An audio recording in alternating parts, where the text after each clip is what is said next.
Ubisoft stands today as a paradox, a gaming titan oscillating between creative revival and systematic reckoning. This is Mark's All Media, and today I'm talking about the good news and bad news for Ubisoft. Now, let's get into it. Mark's All Media. Once seen as a bold innovator in the gaming industry, Ubisoft's current trajectory reflects both hopeful ambition and deep-rooted institutional flaws. Recent developments underscore a company trying to reclaim its artistic soul while struggling with past controversies and questionable leadership decisions. Through the lenses of four key stories, Rayman's resurrection, the unveiling of Anno 117 Pax Romana, executive turmoil, and legal scrutiny over past harassment claims, we can see the highs and lows that define Ubisoft's contemporary landscape. Wow, that's a lot. On the creative front, Ubisoft has ignited cautious optimism with its return to beloved franchises. Perhaps most surprising and welcome is the announcement of a new AAA Rayman title. For over a decade, the Rayman series, especially the critically acclaimed Rayman Legends, was effectively shelved, replaced by Ubisoft's increasing focus on live service games and marquee franchises like Assassin's Creed. The new job postings for Ubisoft Milan and Ubisoft Montpellier signal that Rayman may return in a significant way, potentially revisiting its 3D roots or continuing the high-quality 2D tradition that made Legends a platform masterpiece. That's a good thing.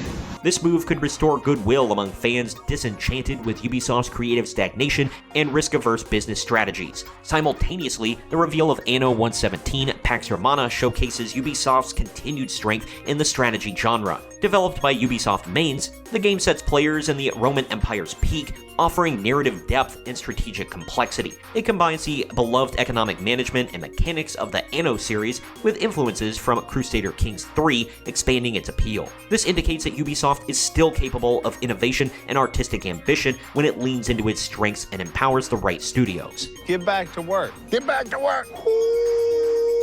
However, behind this creative resurrection links a troubling trend of executive decisions that raise eyebrows. The return of Charlie Guillemot, son of CEO Yves Guillemot, to co-lead Ubisoft's newly formed transformation committee exemplifies the nepotistic culture that many employees and critics have condemned. Charlie's track record includes overseeing Elite Squad, which infamously misappropriated Black Lives Matter imagery in a mobile game, an incident that left a lasting blemish on Ubisoft's public image.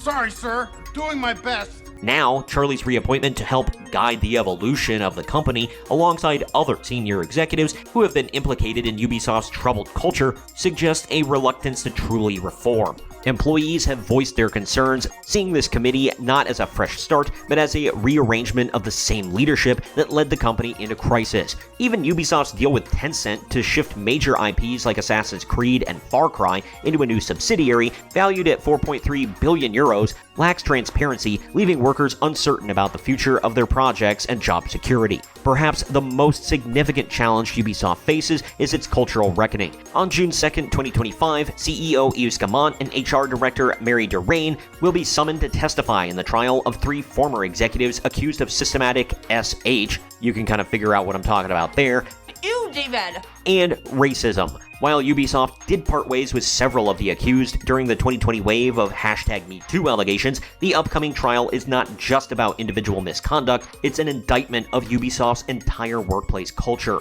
According to Solidaris Informatique, a prominent union involved in the case, the trial will expose a corporate environment that kept harassers in place while silencing their victims. In bird culture, this is considered a dick move. The broader implication is damning. Ubisoft is allegedly operating with a management structure that enables abuse and discourages accountability. This is not just a legal battle, it is a moral crucible that will test Ubisoft's integrity and determine whether the company is serious about meaningful change. They are not.